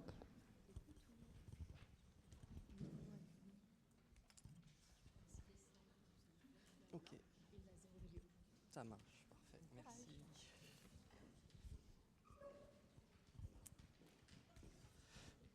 Alors, bonjour à toutes et à tous. Je vais vous présenter ce document qui a un titre légèrement différent de celui du programme parce qu'à l'origine, c'était le titre de mon travail de master et j'ai souhaité apporter une approche un peu différente en essayant de projeter et d'apporter une suite théorique sur les possibilités d'exposition d'un tel objet. C'est-à-dire comment exposer un objet complexe, un objet composite, et des réflexions générales sur l'exposition d'un objet archéologique. Donc la présentation se déroulera telle quelle, avec une présentation rapide et accélérée du travail que j'ai pu réaliser, des réflexions sur l'exposition d'un objet archéologique en général, la présentation d'un exemple d'un objet comparable qui est exposé dans un musée à Stockholm, et enfin, des pistes pour valoriser le travail et l'objet qui a été traité. Alors, le sujet du travail qui m'a occupé pendant 6 mois de stage est celui-ci. C'était donc un stage de 6 mois qui a été réalisé au sein de la société Acoros, en collaboration avec la Haute École Arc et le DRASM. Il a été supervisé par 2 restaurateurs qui sont Paul Houssin et Philippe de Viviès, et une responsable de la collection au sein du DRASM, Madame Nathalie Huet, et Marine Jaouen pour le côté archéologique. L'objet est issu d'une épave, qui est l'épave de l'Amphitrite, qui a été découverte en 2003 et fouillée à partir de 2004 par la section de recherche en archéologie sous-marine et subaquatique de Frontignan, sous la direction de Laurence Serra. Il s'agit d'un brick marchand qui partait de Marseille à destination des Antilles françaises et qui coule lors d'une tempête en novembre 1839 dans le golfe du Lion, à proximité de l'île de Maglone, pour ceux qui connaissent. Et elle a été découverte par 5 mètres de fond, dans une zone où les fonds marins sont très mouvants, avec des sables riches très limoneux. La problématique de ce type d'objet, c'est que dans l'état dans lequel il était, il était non étudiable et non valorisable auprès d'un public. Il était gorgé d'eau, donc conservé en eau, Cependant, il était composé de différents matériaux. Nous avons des bois gorgés d'eau, des objets en alliage ferreux, en alliage cuivreux, et certains objets qui combinent les deux, donc une partie en organique et une partie métallique. Dans l'état dans lequel il se trouvait, conservé dans les locaux du DRASM, sa structure globale s'affaissait et il continuait de se dégrader. Autre problématique, il n'y avait pas de projet de valorisation particulière. C'est pourquoi c'est l'intérêt scientifique d'apport à l'archéologie qui a guidé tous nos choix d'intervention. Et cela nous a imposé une documentation précise et automatique. Pour la mise en place du processus de conservation-restauration, il y a eu une première journée de constat d'état et de premier contact avec l'objet. S'en est suivi une étude préalable avec une journée de réalisation d'une tomographie par rayon X au sein du CEA de Cadarache, que nous remercions pour leur soutien et leur expertise. L'étude préalable nous a permis par la suite d'envisager une dépose et une séparation des différents matériaux constitutifs de l'ensemble afin d'étudier la possibilité de stabiliser ces derniers matériau par matériau. Enfin, l'idée était de proposer des traitements types pour chaque catégorie d'objets présents à l'intérieur.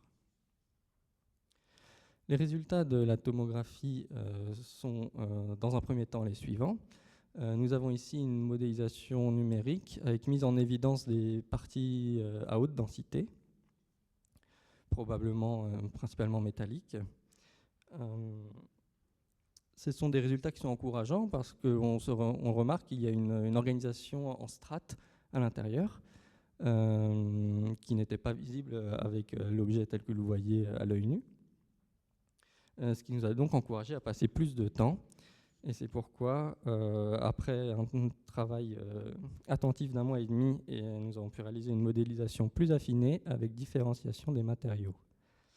Voici le résultat. Pour ce qui est des couleurs, en marron, nous avons tout ce qui est plutôt bois gorgé d'eau. En jaune, les éléments en alliage cuivreux. En gris, les éléments en alliage ferreux. Et en vert, des objets composites, plutôt des alliages ferreux avec des parts organiques. L'ensemble est constitué d'une quatorzaine de haches de différentes tailles, 11 brosses, environ 60 limes conditionnées, 15 ensembles d'objets ferreux qui peuvent être des piles de charnières, des bouquets de clous, des gonds, environ 30 bougeoirs en laiton et des boutons de tiroir, des poignées, tout un nécessaire de quincaillerie qui serait utile et commercialisable. Cela nous a apporté une lisibilité complète de l'organisation interne de l'objet et nous a autorisé à planifier des interventions sur l'objet. Suite à cela, nous avons décidé de retirer les planches constitutives pour avoir accès à l'intérieur de la caisse. Ce retrait des planches a duré environ 2 semaines, l'idée étant de dégager les planches en glissant des lames de quelques millimètres dans des endroits spécifiques où nous savions qu'il n'y avait pas d'objet, afin de conserver la matérialité de tous les éléments. À la suite du retrait des planches, nous avons remarqué que l'ensemble des objets étaient agglomérés dans des sulfures de fer noirs qui rendaient la visibilité difficile. Les surfaces externes ont été dégagées afin de retrouver les ensembles d'objets qui étaient présents et nous avons réalisé une documentation par photogrammétrie de l'ensemble. La documentation par photogrammétrie permet d'avoir une trace de l'état de l'objet à l'instant donné et permet aussi, comme ce dernier est à l'échelle, de comparer les distances sur le modèle 3D de photogrammétrie avec le modèle 3D issu de la tomographie et de la modélisation numérique. Cela associé à une observation visuelle directe sur l'objet, nous avons pu confirmer la validité du modèle issu de la tomographie. Le modèle 3D numérique est aussi quelque chose qui est modifiable et transformable. Il nous a servi d'outil. C'était à la fois une prise d'information et un outil tout au long du travail de dépose. Ici, nous avons les différentes étapes de planification, de retrait des ensembles et des lots. Ainsi, on pouvait se rendre compte qu'en retirant tel objet, ça libérait l'accès à l'autre objet qui était en dessous et avancer progressivement. Ça permet aussi de suivre en temps réel l'évolution et de pouvoir se projeter sur la suite. Au total, nous avons extrait une trentaine de lots d'objets, dont vous avez un exemple ici qui sont des brosses. Cela a nécessité un travail minutieux de 2 mois. Et il était très difficile parce que même si nous avions les guides avec les positions relatives des objets, l'ensemble était aggloméré dans des sulfures de fer qui étaient très durs, et nous avons aussi des bois gorgés d'eau qui sont très tendres à proximité. Donc il fallait toujours s'adapter, utiliser des outils, modifier, adapter certains outils existants pour mener la dépose des différents éléments. Il y a eu aussi quelques incidents. Sur 2 mois de travaux, quelques outils utilisés de biais et quelques objets qui peuvent être dégradés, mais ces objets ont été pris en charge par la suite pour de restaurer et essayer de retrouver une lisibilité de ces derniers. Chaque lot d'objets extraits a fait le sujet d'une fiche, fiche sur laquelle nous retrouvons les informations, une description, des dimensions, la position relative et des observations de la façon dont ont été déposés les différents objets. Ici, par exemple, une hache sur laquelle nous avons retrouvé la marque du fabricant, qui est Goldenberg, une entreprise connue du 19e siècle basée en Alsace. Tous les objets ne pouvaient pas être traités dans le cadre du stage de 6 mois, c'est pourquoi il a fallu se pencher sur la conservation à moyen terme, en espoir qu'ils puissent être traités par la suite, en attente toujours de recherche de financement. Pour cela, nous nous sommes penchés donc sur les questions de stockage à moyen terme, que ce soit pour les bois gorgés d'eau en eau claire, dans des conditions plutôt fraîches, l'utilisation d'inhibiteurs de corrosion pour les composites, la soude pour les alliages ferreux et les sesquicarbonates de sodium pour les cuivreux. Dans ce cadre, nous avons contacté un grand nombre de laboratoires spécialisés, dont certains sont présents ici, et que je tiens à remercier parce que dès que nous avons contacté les laboratoires, nous avons un accueil favorable, de l'enthousiasme, et c'était un réel soutien tout au long du travail, très appréciable. Une série d'objets a été choisie pour être stabilisée, en portant l'attention principalement sur les objets métalliques. Donc voici le résultat. Nous avons donc des objets en alliage ferreux, certains qui ont conservé leur conditionnement, que ce soit un papier pour des piles de charnières ou des fibres végétales enroulées autour des limes, et des éléments en alliage cuivreux comme les bougeoirs, les boutons de porte ou les poignées de tiroir. Nous avons réalisé une série de traitements très différents, allant de la stabilisation des ferreux par conditions subcritiques, des traitements électrochimiques, des traitements d'extraction par complexant et l'utilisation de consolidants pour certains objets. La question qui arrive par la suite est qu'en est-il de la valorisation? Que signifie exposer un objet archéologique? En se promenant dans des musées archéologiques, nous retrouvons encore de nos jours des vitrines de ce type. Nous avons une surcharge d'objets, plusieurs fois le même objet, toute la série est exposée. Et c'est une profusion qui peut être parfois incompréhensible pour les visiteurs. L'objectif d'une telle exposition semble plus être la mise en valeur d'une région par la profusion de son mobilier archéologique, plutôt que le discours et l'explication de en quoi cet objet est intéressant, ce qui peut être un piège. Si on se penche sur les dictionnaires de langue française, l'exposition consiste à la mise en vue, la présentation publique d'un objet présenté au regard. Dans notre cadre, il me semble qu'il manque la question de la valorisation et du discours qui peut accompagner ces objets pour montrer et développer l'intérêt que cet objet a, ce qu'il apporte à l'archéologie. Cependant, il n'y a pas un seul intérêt unique et il y a plusieurs axes de perception pour chaque objet, ce qui indique qu'il y a différentes façons de traiter et de restaurer ces objets et donc différentes façons de les exposer et de les présenter. On peut penser par exemple pour des objets qui ont des poinçons, comment réussir à présenter l'objet et mettre en évidence le poinçon qui peut être en dessous, ou des objets qui sont déformés, ce genre de choses. Est-ce que la présentation d'un objet archéologique est différente de celle d'une œuvre d'art? Alors l'idée n'est pas de trancher la question de est-ce qu'il y a une différence ou non.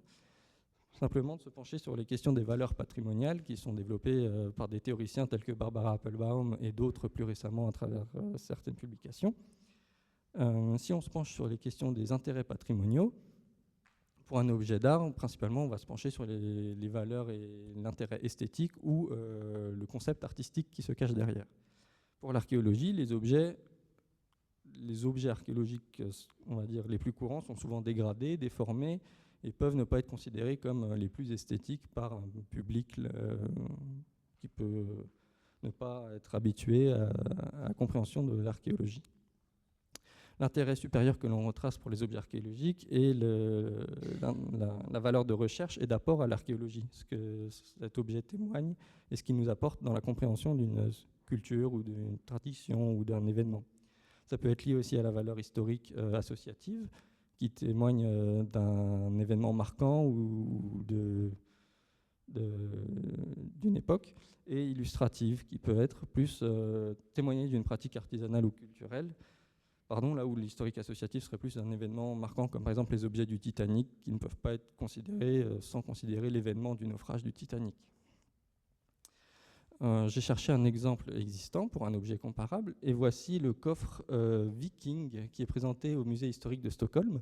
On retrouve un coffre, une caisse en bois, avec des éléments métalliques, des outils présents à l'intérieur. Il a été découvert, fermé et verrouillé par la chaîne qui est présente à gauche. Et on se rend compte ici que le coffre a été présenté ouvert avec une partie de son contenu et le reste éparpillé autour pour rendre perceptible et accessible aux visiteurs l'ensemble des outils.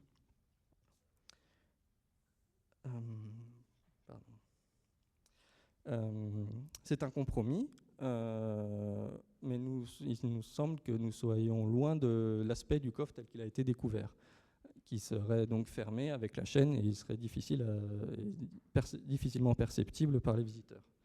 C'est un choix, il n'y a pas une seule solution de présenter, et le choix a été fait également pour tous les outils présents à l'intérieur. Ils sont présentés sur le site du musée avec une fiche, une description et une photographie.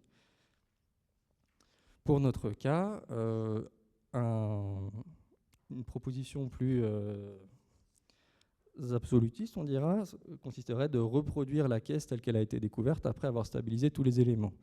Donc reconstituer l'ensemble de la caisse en bois et repositionner les objets dans les positions relatives absolues telles qu'elles ont été documentées à travers le travail. Nous aurions un respect de l'état avant intervention et nous conservons l'information de l'optimisation de l'espace qui était importante pour la marine marchande de l'époque, et des questions de conditionnement.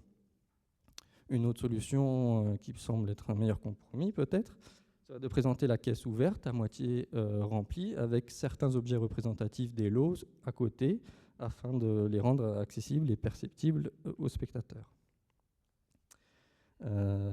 Donc c'est un bon compromis, mais il y aurait besoin de plus de place et plus d'explications.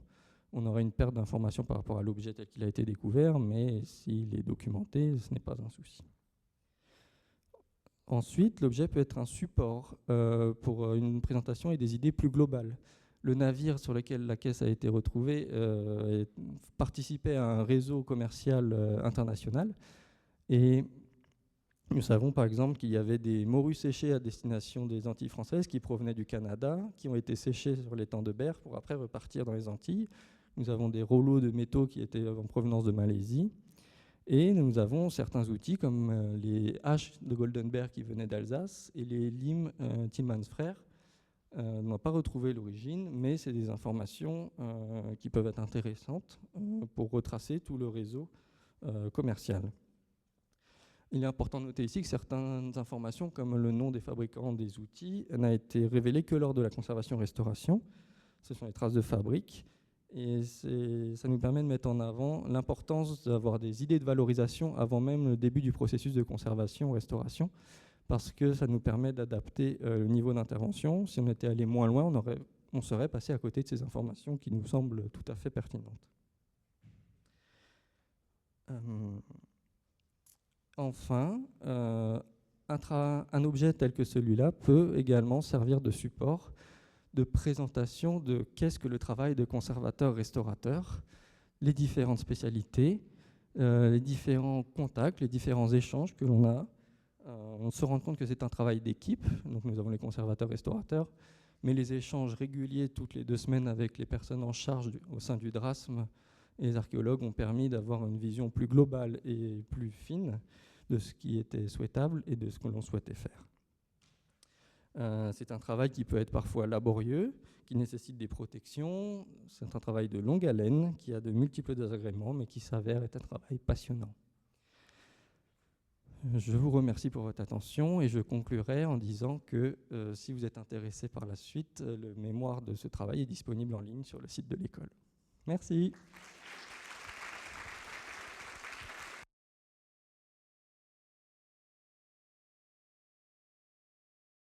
Merci Antonin. Je vais demander à Élodie aussi de revenir pour les questions.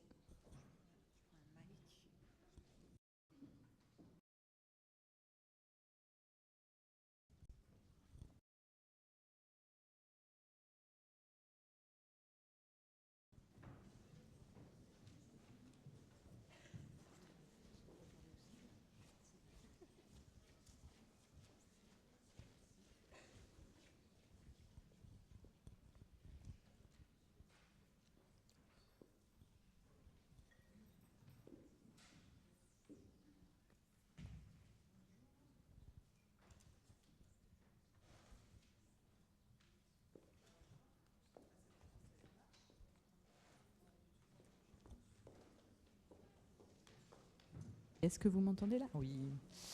Bonjour, Lila Reboul du DRASM. Ce n'est pas une question, une petite remarque que j'ai voulu faire tout à l'heure, mais il n'y avait plus de temps. Sur la question de tri-sélection, le ministère de la Culture a fait des fiches pour orienter les responsables d'opération sur cette question-là. Et une des finalités, c'est de faire le tri et de mieux conserver.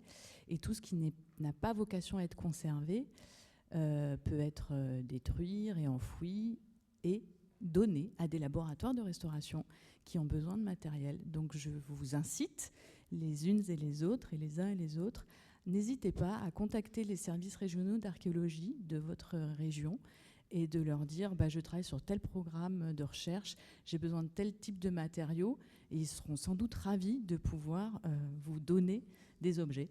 N'oubliez pas aussi le DRASM, parce qu'on a des objets comme la caisse qu'on a proposée pour étude. Donc voilà, si vous savez, si vous avez des programmes de recherche et que vous cherchez des matériaux, des objets, n'hésitez pas.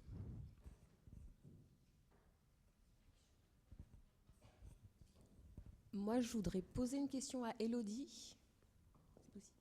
Je suis là. Excuse-moi. Du coup, je voulais savoir si vous aviez réussi à identifier la lampe torche qui n'était pas en bakélite. Oui, alors grâce aux analyses, mais aussi grâce à un travail qu'avait fait un étudiant de contexte. Donc, il avait identifié le fabricant qui était américain et qui, à cette époque, faisait de la bakélite ou des fois faisait de l'uréformaldéhyde. Et donc, ce matériau-là, par contre, quand il commence à se dégrader, c'est une dégradation qui est cyclique et qu'on ne peut pas arrêter. Donc, c'était surtout le moyen de fabrication en fait, qui nous a confirmé vraiment que c'était ça. Un petit détail sur ces plastiques en question. Lorsqu'on travaille, si on a la chance d'avoir des objets d'origine allemande pour la Seconde Guerre mondiale, en fait, c'est tout de suite beaucoup plus facile puisque la réglementation allemande imposait d'apposer un code sur les objets en question. Donc tout ce qui nous ressemble à de la bakélite, on a des codes et avec des listes. Et en fait, on se rend compte souvent que c'est de la résine durée, c'est de la galalite, c'est beaucoup d'autres choses que de la bakélite, tout simplement, quoi. Mais on a ces listes. Et donc à partir de là, on peut établir un protocole plus judicieux, quoi.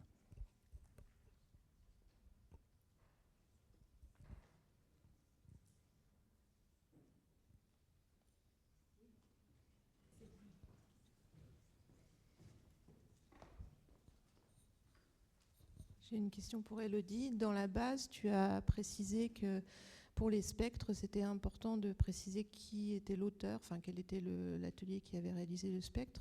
parce qu'il y a des différences et elles sont liées. Quelles sont-elles et elles sont liées à quoi? À l'outil, à l'opérateur?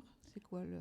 Alors, on va dire que là, Charlène, tu pourras peut-être me compléter. C'est plus pour tracer, mais normalement, les conditions opératoires, en effet, plus tu vas faire, ça peut changer un peu la précision que tu as de tes spectres. Et donc, sur des spectres dégradés, ça peut devenir un peu visible. Quand tu as tes références, les matériaux neufs, normalement, ça ne change pas grand-chose. Mais donc, on préfère tracer, parce que ça se trouve, à un moment, ça sera important pour comprendre et interpréter un spectre.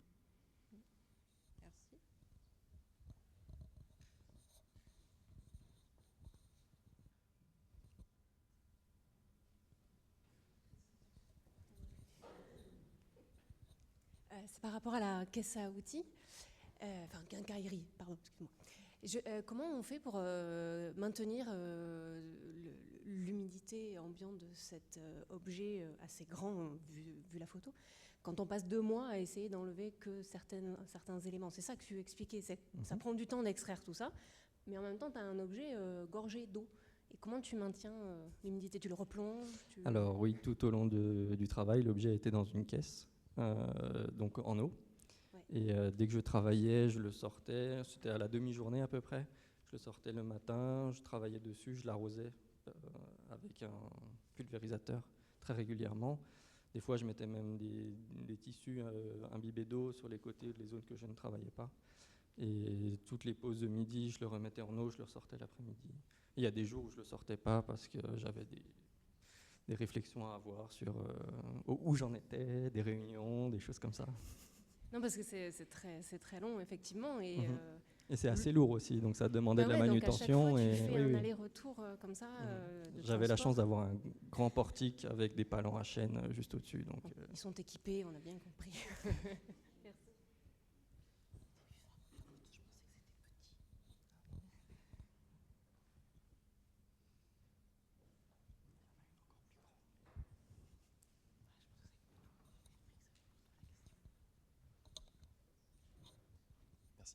Ouais, Antonin, moi j'avais une question pour ta cartographie à partir de la tomodensitométrie.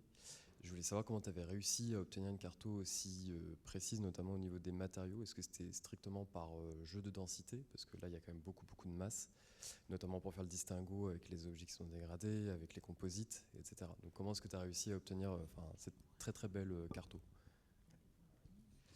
Oui, alors c'était en croisant les informations. Donc on avait le jeu de densité sur la tomographie.